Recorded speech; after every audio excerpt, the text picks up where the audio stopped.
she going to bring into that busy primary that is her path to victory? So here you are. I'll ask you, what's your path? Well, I think my path is standing on my record, Mark. I'll bring a different background and, perspective to the office that actually no attorney general in Texas history has had.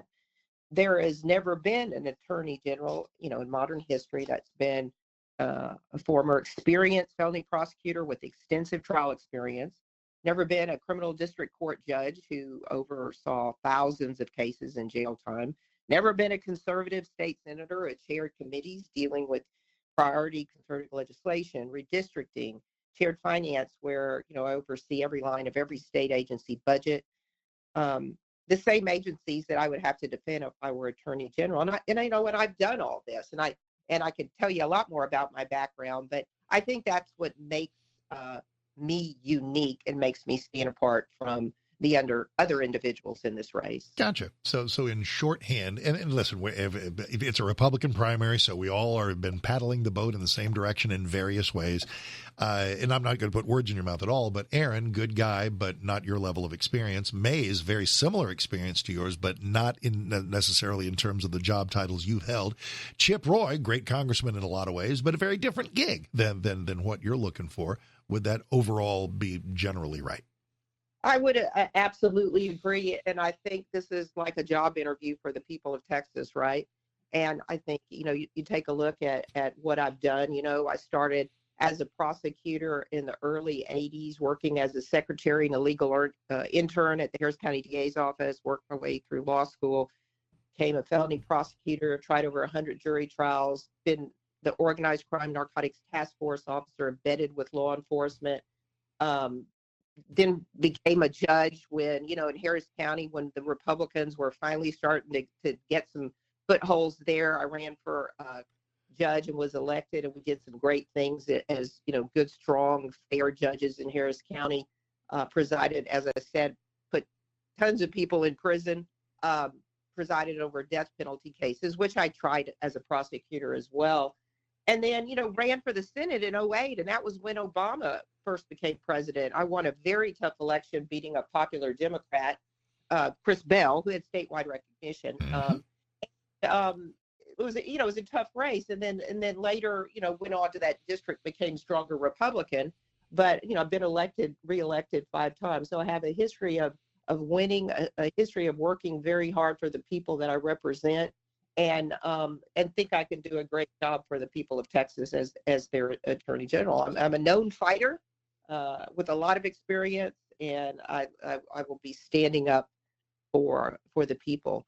Paxton has done a good job himself of standing up for our state. He's been great at fighting federal overreach and suing these big corporations like Google, who are going after Texans' personal privacy rights, and he's been good at fighting to protect our elections, all things that I would continue to do. But I just have a little different way that I would approach the office. It's a huge office, and it has over 4,000 employees, 750 lawyers, give or take, a $1.5 billion biennial budget that I've been overseeing for years now. And I would bring all my experience that I've had to make sure that we use every tool and resource available to implement laws to keep Texans safe. The AG's office has almost 200 law enforcement officers. We need to use these guys and gals effectively to work with counties to aggressively fight transnational interstate crimes against children, fentanyl and human trafficking, cyber crimes, scams targeting the elderly. And there needs to be aggressive lawyers assigned to these divisions to work with the local folks throughout the state. These crimes are hurting. They're really hurting Texans. And we need a competent AG's office that coordinates with locals. The law enforcement relationships that I have throughout the state, I have very strong, endorsements throughout the state. More will be coming online. My relationships with prosecutors, have been working with them for years throughout the state, with the judicial branch. I'm going to rebuild that trust again with the AG's office to make it a better office. Again, nothing against Paxton. He's done a great job. I just bring a different perspective to the job. And to the handful of bad DAs who are in these liberal cities who are not enforcing the laws, I'm the one who wrote and sponsors the law to go after them, and I certainly will do that. Let me So back there's up. Let me back up real quick yeah, because I feel great litany. State Senator Joan Huffman is here, District 17. You mentioned rebuilding trust. In what way has trust been damaged, and how that happened? well, I don't blame anybody for this. It's just over the years there has been a distrust that has developed between just local law enforcement and the AG's office. And it may be don't step on my toes. This is my turf. This is your turf. Um, but we see that, and part of the reason I think is because there just hasn't been a lot of dialogue and trust, and the priorities have not been there to work with the locals, to be a resource for them. There's been some, but my point is I would like to really turn the volume up on that, really pump that up, make that what we do. Look for corruption in the cities, look for ways that we can, with artificial intelligence and what's going on, these scams that are going on against the elderly. We could talk about Medicaid fraud. President Trump and Doge have just identified the tip of the iceberg on this type of fraud, and President Trump has made it a priority.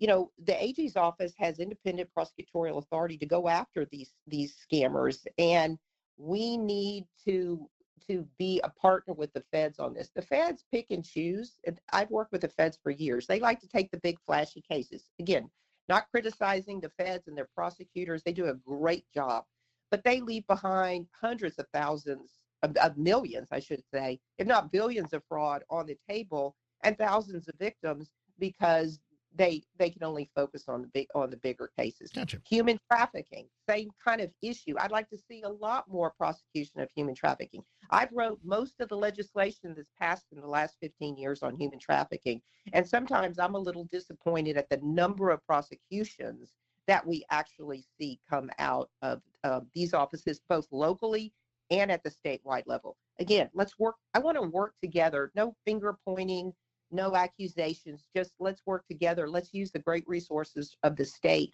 to better protect Texans. State Senator Joan Huffman is here, currently serving in the Houston area in District 17, seeking to serve as Ken Paxton's successor as Attorney General. You've offered up some praise for what Ken did. I think all of you running would and probably sort of have to. How much of the job is making sure that the Paxton base that loves him appreciates that you will carry that ball forward in some of the ways in terms of policy that he did? Is that a pretty vital part of seeking this gig? Well, I think that it's important as a conservative Republican to realize that, one of the jobs of the AG is to protect. You're the lawyer for the citizens of Texas. So number one, you got to protect their rights, their constitutional rights, whatever those may be. So that is part of the job. It should also always has to be an important part of the job. But you also have a job to be a protector and to make sure that the people of Texas are safe and the crimes are being prosecuted appropriately. Election crimes, the same thing. We need to make sure that of course, our elections are fair and the democratic processes are being followed specifically as written, and that's what we need to do. These lawsuits that General Paxton has gone after, he's brought some money into the state, and again, the Google lawsuit, I've actually funded $50 million in investment for expert witnesses so we can get that done. So there are important things that General Paxton have done, and I think we all will have different ways of how we approach to continue on, the work that he's done. How do you view the landscape of what you will inherit if you are the AG, of going after what seems to be, fingers crossed, hopefully a reduced wave of efforts with trans extremism? And I believe it's already really totally against the law to carve up a kid who for a sex change. I think we're on the way to winning on that. There are laws on the books. What kind of attention do you envision paying to the occasional hospital, the occasional doctor that hasn't quite gotten the memo? Well, I would say that I will always aggressively prosecute and address the laws that are written by the legislature, both federal, of course, and state law, whatever is appropriate. And I think we have made great progress in making sure that we don't mutilate small children, which, I remember when we passed that bill sitting in the Senate chamber, and you may know Senator Donna Campbell, who's a doctor, a Sure. senator friend, and she and I looked at each other. I think we both almost had tears in our eyes and said, I can't believe we're actually debating this. This is bizarre. I mean, it boggles the mind that anyone would think that that was all right. So yes, I will aggressively protect children. I always have my entire career, and I would certainly do it as the Attorney General of Texas. Another smoke signal that might not be getting into every room is the occasional Texas university that still seems fuel. In fact, I guess it's both gender and kind of a DEI addiction that they haven't totally been able to shake. Is that something you can envision doing some policing of as well? Well, again, I'm going to police the laws that are written by the legislature, and we certainly have addressed DEI. We've addressed these Senate faculties that kind of breed these woke faculty members. So the legislature has done a good job in the recent past, and I will say recent past, so probably the last couple of sessions, to address this problem. And sometimes it's because the left has gone so far to the left that a lot of these problems and issues have come to light. It's not, it was probably all out there kind of brewing for a long time, but as we can see, look at Charlie's assassination, that suddenly things come to light. I will say in 2019, I passed the campus free speech bill for Texas, which established in Texas law the right for there to be free speech on college campuses. Before then, believe it or not, they weren't even letting these some of the conservative groups come onto campus. I believe it. Totally. So it's crazy. So, and in 2019, we passed it that established these rights. And in fact, that's when I met Charlie Kirk, because President Trump invited us to the White House, me and Senator Jane Nelson, to sit at a round table, because Texas was one of the first, as we usually are, to establish these big rights. And we were lucky enough to go into the West Wing, and Charlie Kirk happened to be in someone's office, and we were introduced. And Senator Nelson, now Secretary Nelson, and I have talked about that treasured memory now.